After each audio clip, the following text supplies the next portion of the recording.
Alright, what's up guys? Finally back with another video. Today I'm going to be doing an install of the YITAMOTOR side steps from Amazon, and packaging was pretty good. It's pretty simple. It looks like a straightforward install.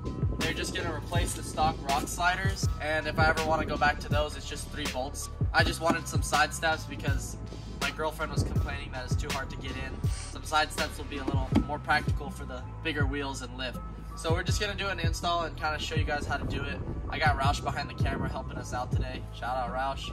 We're just going to first show what tools we're going to need and how to remove the stock ones. And then after we remove the stock ones, get some brackets mounted up on the new ones and then bolt the new ones in. So let's get right into it.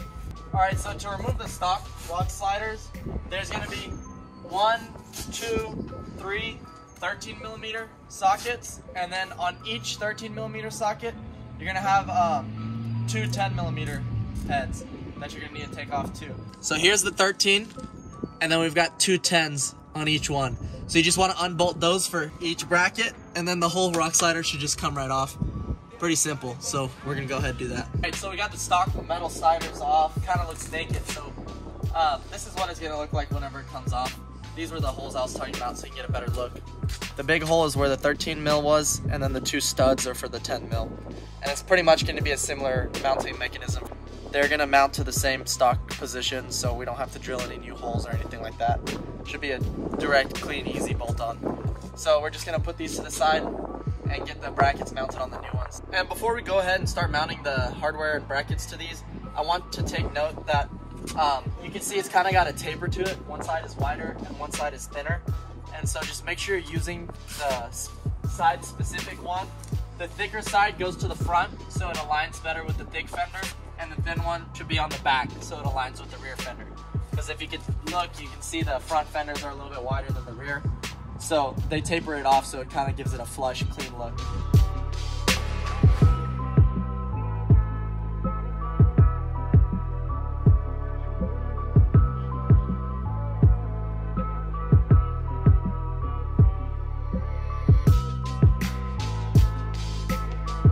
Alright, so as you can see, I just got all of these kind of threaded in. They're not tight, they're still loose, so I can move everything around as I need.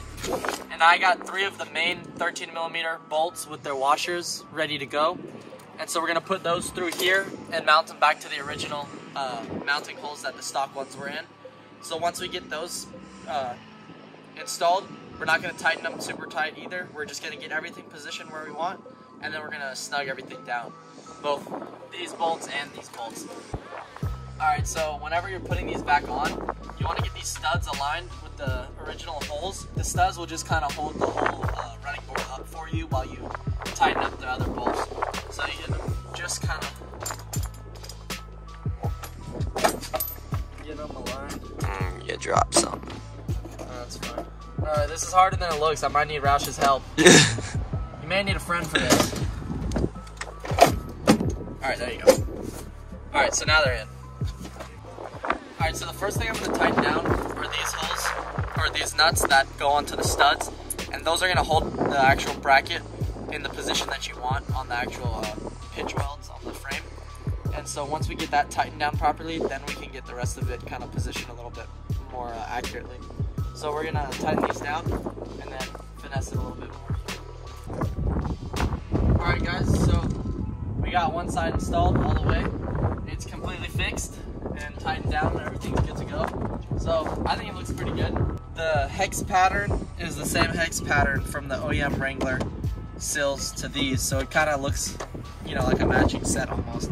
I think that's pretty cool.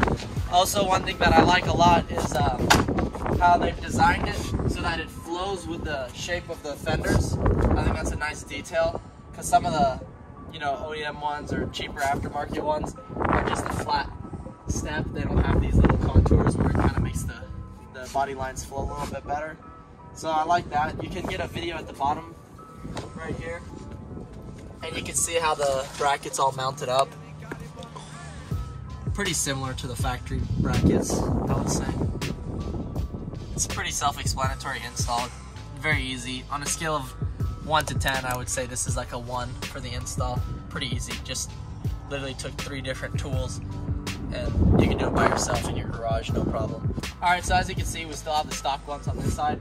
We're going to repeat the same thing we just did, and we're not going to show you all the steps because it's literally the same exact thing, just on the other side. Just repeat for the second side, and then we'll get back with you whenever we have these installed, and maybe we'll go out to a field or something and get some, 360 shots and kind of show what it looks like as a finished product. Haven't torqued anything down to spec, just kind of hand tight. You don't need to over tighten anything.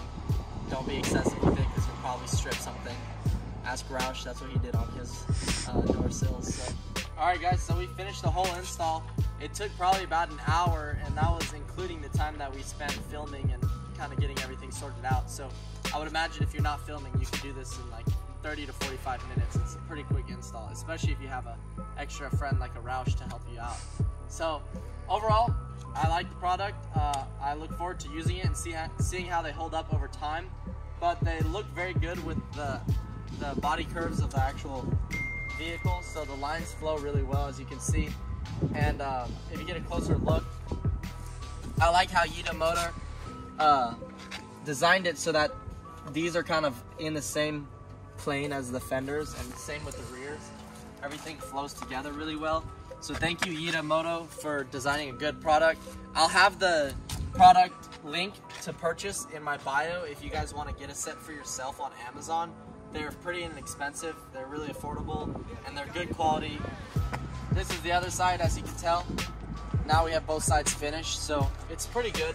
Overall, I like the way that it looks. I'm wondering to see if it's gonna block any more of this water now that I have, as you can see here, it's always splashing water onto my sides. So maybe this will help block some of that water too, because it sticks out a little bit further. So yeah, I'm pretty happy with the product overall. They're pretty sturdy. I'll show what it looks like getting into the vehicle. So originally, to get into the vehicle, I used to put my feet up here, and I would grab this or this, and I would just kind of pull myself in.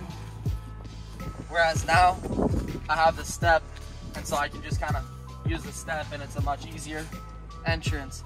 So as you can see, the steps are pretty sturdy. You can see, it's obviously mounted straight to the frame and everything.